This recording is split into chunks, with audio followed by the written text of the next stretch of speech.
Assalamualaikum warahmatullahi wabarakatuh. Perkenalkan, nama saya Lailatul Maufiroh, nomor absen 15 dengan nomor NIM 21 38 30 220 23, Fakultas Ekonomi dan Bisnis Islam, Prodi Perbankan Syariah kelas C. Baik, langsung saja saya akan mempresentasikan hasil review jurnal dengan judul Tasawuf sebagai upaya membersihkan hati guna mencapai kedekatan dengan Allah. Pertama, pengertian tasawuf. Tasawuf merupakan suatu ilmu pengetahuan yang mempelajari cara dan jalan bagaimana seseorang dapat berada sedekat mungkin dengan Tuhan.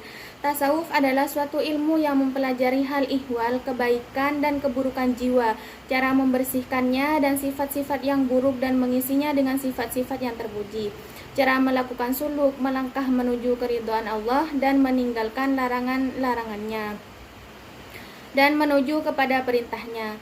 Perbedaan antara praktik dan moral adalah bahwa praktik merupakan tindakan-tindakan yang tidak memiliki realitas sehingga bentuknya berlainan dengan ruhnya. Sementara akhlak adalah tindakan-tindakan terpuji tanpa upacara atau motif, sehingga bentuknya selaras dengan ruhnya. Ada 3 macam akhlak yang harus dilakukan oleh seorang yang mengikuti jalan tasawuf, yaitu yang pertama, akhlak kepada Tuhan dengan memenuhi perintah-perintahnya tanpa kemunafikan. Kedua, akhlak kepada manusia dengan menghormati yang lebih tua dan berlaku kasih sayang kepada yang lebih muda dan berbuat adil terhadap sesama, dan dengan tidak mencari balasan dan keadilan dari segenap orang pada umumnya.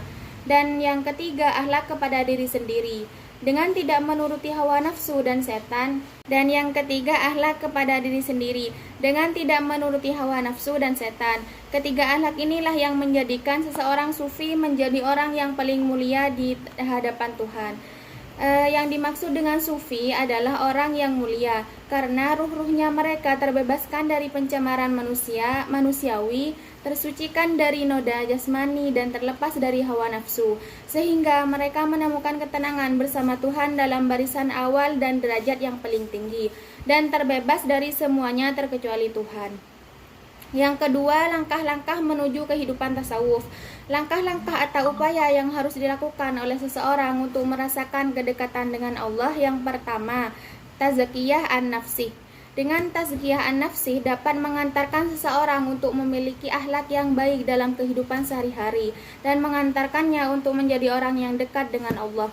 Oleh karena itu, tazkiyah an-nafsi sangat penting dilakukan bagi orang yang akan memasuki kehidupan tasawuf. Tazkiyah an-nafsi itu adalah merupakan suatu upaya untuk menjadikan hati menjadi bersih dan suci, baik zatnya maupun keyakinannya. 3 kegiatan sebagai berikut, yaitu yang pertama, tazkiyah an-nafsi, yaitu membersihkan diri dari dosa besar dan dosa kecil serta membersihkan diri dari berbagai penyakit hati dan sifat-sifat tercela. Yang kedua, taqarrub ila Allah, yakni memberikan perhatian serius kepada usaha-usaha untuk mendekatkan diri kepada Allah dan sedekat-dekatnya. Memang Allah itu dekat dengan hamba-hambanya, bahkan lebih dekat daripada urat nadi yang ada di leher. Persoalannya, kedekatan Allah dengan manusia tidak selalu dapat dirasakan manusia. Yang ketiga, hudlul al-qalb ma'a Allah, yakni memfokuskan diri kepada usaha untuk merasakan kehadiran Allah dan melihatnya dengan mata hati, bahkan merasakan persatuan dengan Allah.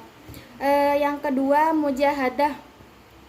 Mujahadah yaitu berjuang melawan hawa nafsu, maksudnya menyapihnya, membawanya keluar dari keinginan-keinginan yang tercela dan mengharuskannya untuk melaksanakan syariat Allah, baik perintah maupun larangan. Perang terus-menerus melawan hawa nafsu, dan perang ini dianggap sebagai perang besar, al-jihad al-akbar, dan perang ini menggunakan senjata samawi berupa dzikir kepada Allah.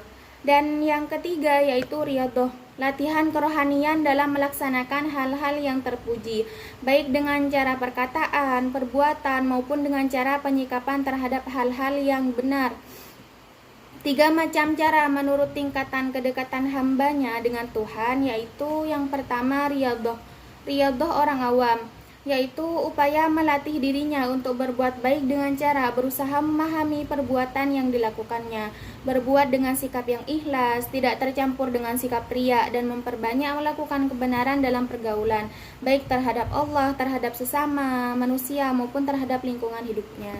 Yang kedua, riyadhah orang khawas, atau sufi atau juga wali, yaitu upaya agar selalu tetap berkonsentrasi terhadap Allah ketika melaksanakan suatu perbuatan baik, sehingga tidak terpengaruh lagi oleh lingkungan sekelilingnya.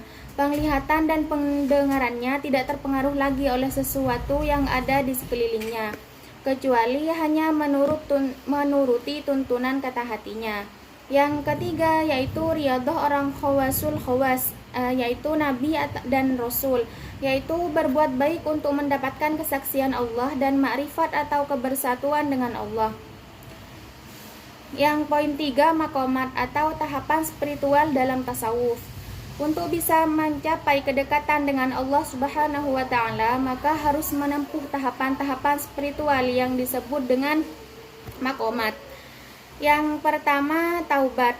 Taubat merupakan awal berangkatnya seorang salik menuju kepada tingkatan berikutnya. Karena itu, membangun taubat harus dengan kuat, yakni harus didasari dengan takwa yang kuat pula.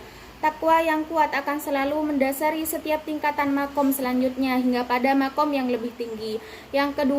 Makom yang kedua yaitu waro'. Secara bahasa ialah menjauhi dosa, lemah, lunak hati, dan penakut. Dengan kata lain, meninggalkan syubhat atau sesuatu yang meragukan, dan meninggalkan sesuatu yang tidak berguna. Makom yang ketiga yaitu zuhud.